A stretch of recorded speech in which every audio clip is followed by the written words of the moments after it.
देवी जिंदाबाद जिंदाबाद जिंदाबाद, सुनीता देवी जिंदाबाद जिंदाबाद जिंदाबाद, नरेश साह जिंदाबाद जिंदाबाद जिंदाबाद, नरेश साह जिंदाबाद जिंदाबाद जिंदाबाद, शिक्षित नेता जिंदाबाद जिंदाबाद जिंदाबाद, युवा नेता जिंदाबाद जिंदाबाद जिंदाबाद, कानन की जनता जिंदाबाद जिंदाबाद जिंदाबाद, कानन की जनता जिंदाबाद जिंदाबाद। सोना चाचा चाची अब की न भूलाना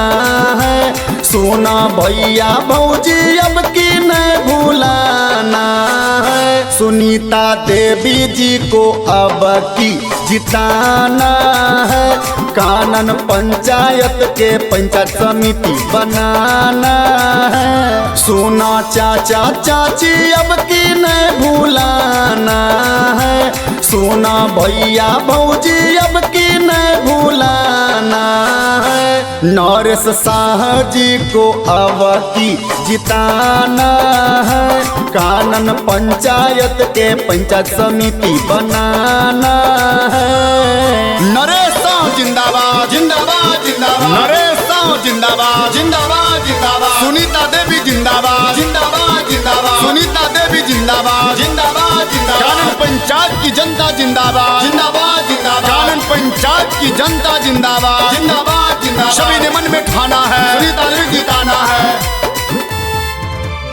भैया भौजी चाचा चाची भूल नहीं जाना, सुनीता देवी जी को अब की जिताना,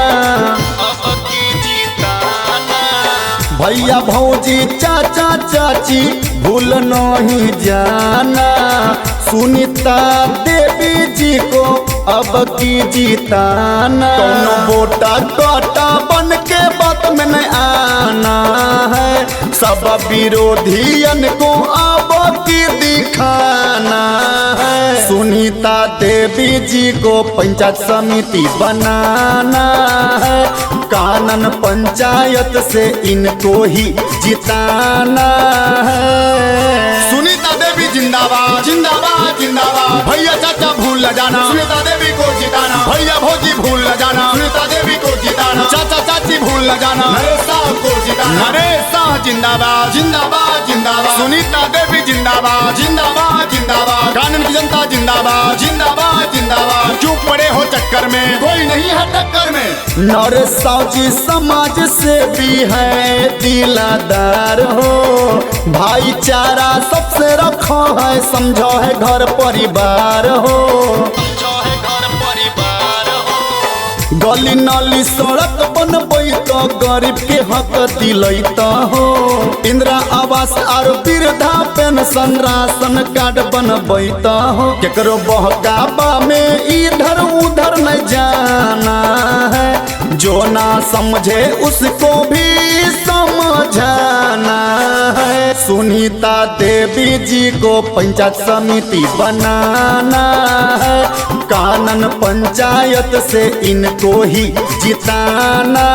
है। झांसे में न आएंगे सुनीता देवी जिताएंगे, झांसे में न आएंगे नरेश साह को जिताएंगे, एकता दिखाएंगे नरेश साह को जिताएंगे, एकता दिखाएंगे सुनीता देवी जिताएंगे, सुनीता देवी जिंदाबाद जिंदाबाद जिंदाबाद, सुनीता देवी जिंदाबाद जिंदाबाद जिंदाबाद, कानन पंचायत की पंचायत समिति कैसी हो, सुनीता देवी जैसी हो।